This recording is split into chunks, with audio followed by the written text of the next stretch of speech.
Saludos a todos ustedes, mis queridos amigos y hermanos. En esta mañana nuevamente acompañándoles en un nuevo estudio, el cual nos enseñará a comprender un poco más acerca de la unción que Cristo tuvo que hacer cuando Él fue al cielo y envió a su Espíritu Santo. El día de ayer encontrábamos lo que el Señor hablaba acerca de lo que sucedió en el aposento alto.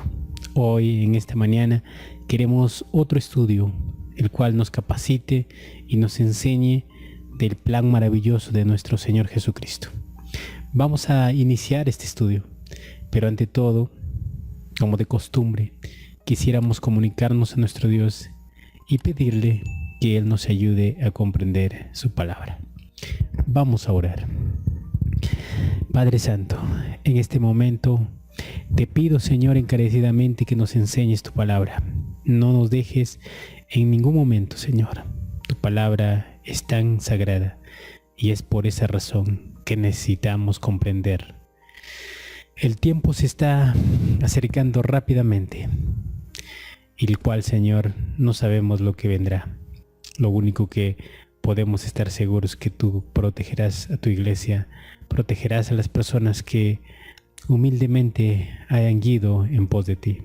Y eso es lo que queremos, Señor. En esta mañana, acompáñanos con tu Espíritu Santo y enséñanos como a niños, porque eso somos, Señor. Necesitamos comprender tu palabra. En el nombre de Jesús. Amén, Señor. El estudio para esta mañana titula Unción de lo Alto. Vamos a la pregunta.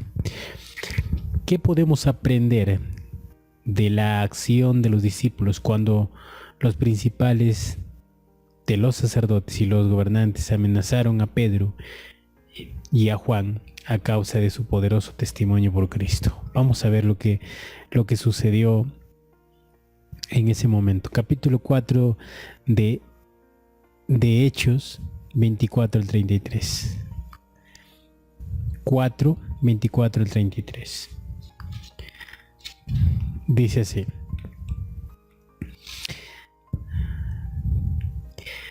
Y ellos, habiendo oído, alzaron unánimes la voz a Dios y dijeron: Señor, tú eres el Dios que hiciste el cielo, la tierra, el mar y todas las cosas que en ellos hay.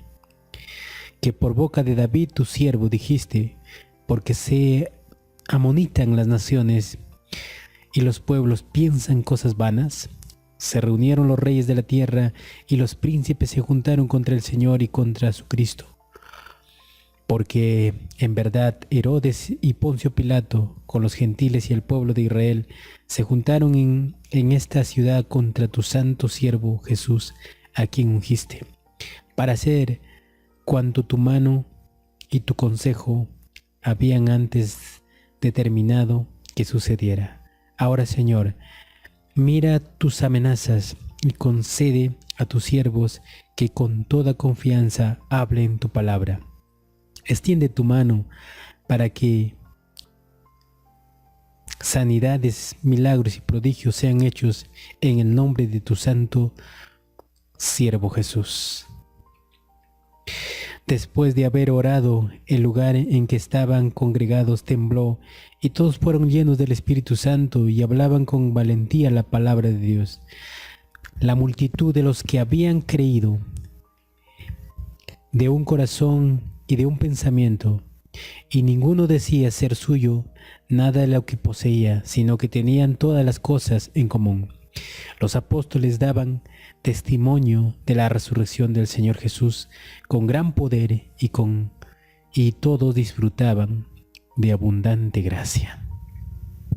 Hay algo maravilloso que hicieron los discípulos cuando comprendieron o encontraron la garantía que Dios había mandado del cielo.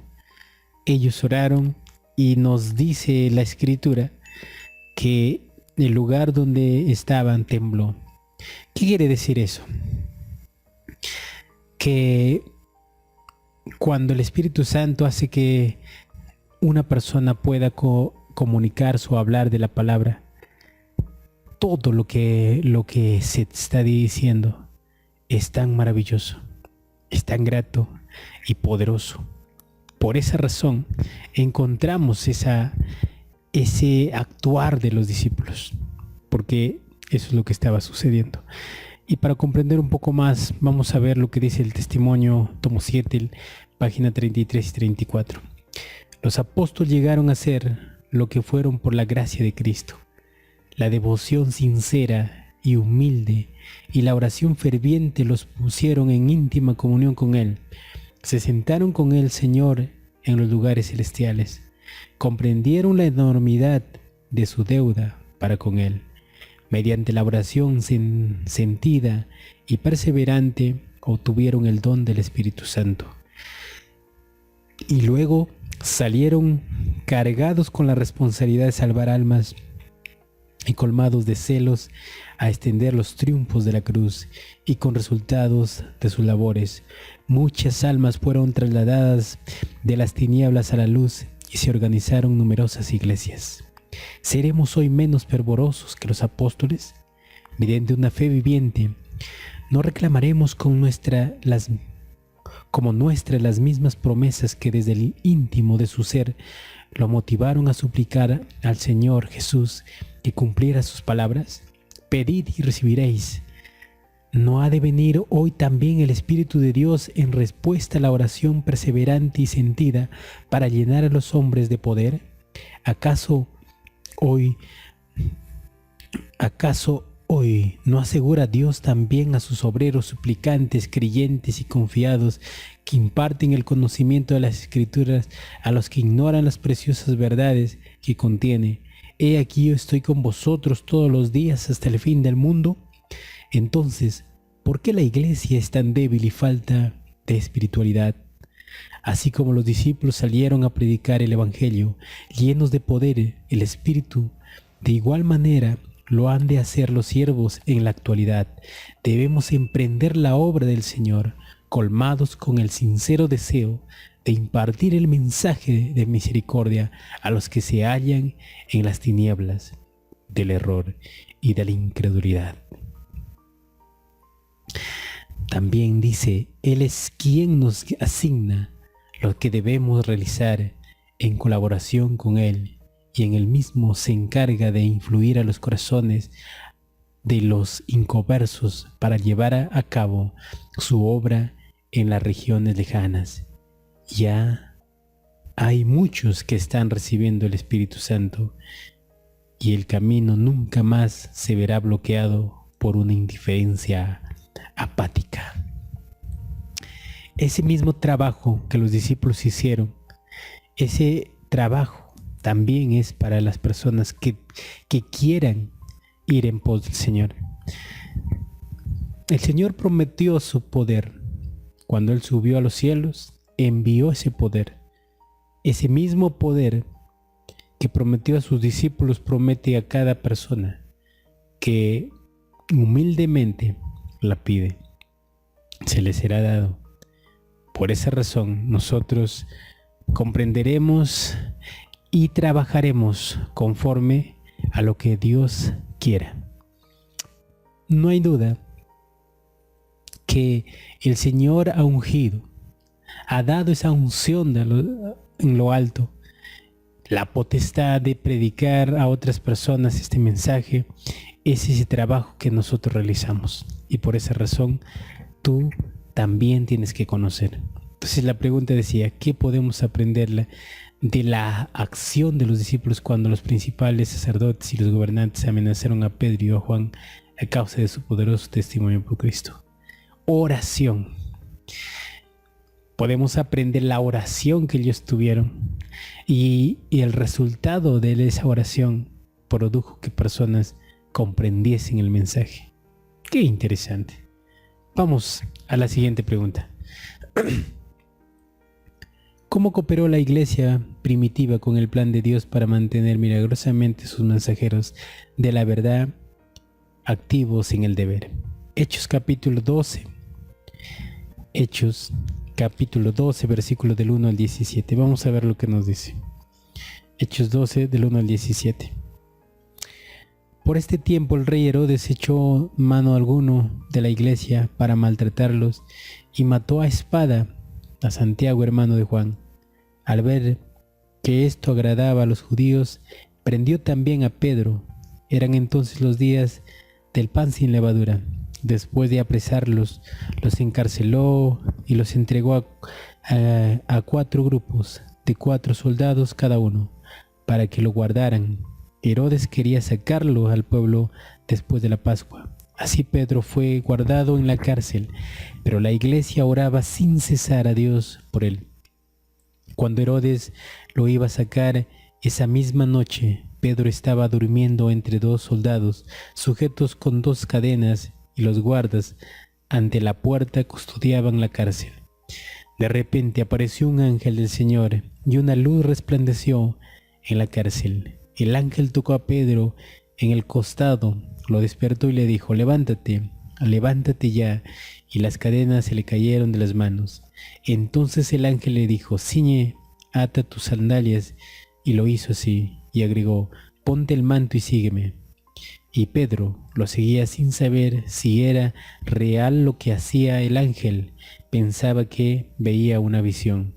Pasaron la primera y la segunda guardia y llegaron a la puerta de hierro que va a la ciudad, que se abrió por sí misma. Salieron y después de andar una calle, de repente el ángel le dejó. Entonces Pedro volvió en sí y dijo: ahora entiendo que realmente el Señor ha enviado a su ángel y me ha librado de la mano de Herodes y de todo el pueblo judío que me esperaba. Al darse cuenta de llegó a casa de María, madre de Juan, por sobrenombre Marcos, donde muchos estaban juntos orando. Cuando Pedro llamó a la puerta del patio, salió a atender una muchacha llamada Rodé. Y cuando reconoció la voz de Pedro, de alegría no abrió la puerta, sino que corrió de adentro y avisó que Pedro estaba a la puerta. Ellos le dijeron: está loca, pero ella aseguraba que así era. Entonces ellos dijeron: ¿será un ángel? Y Pedro insistía en llamar. Cuando abrieron y lo vieron, quedaron atónitos. Pero él hizo con la mano señal de que guardasen silencio, y les contó cómo el Señor lo había sacado de la cárcel, y dijo: contad esto a Santiago y a los hermanos. Y salió y se fue a otro lugar.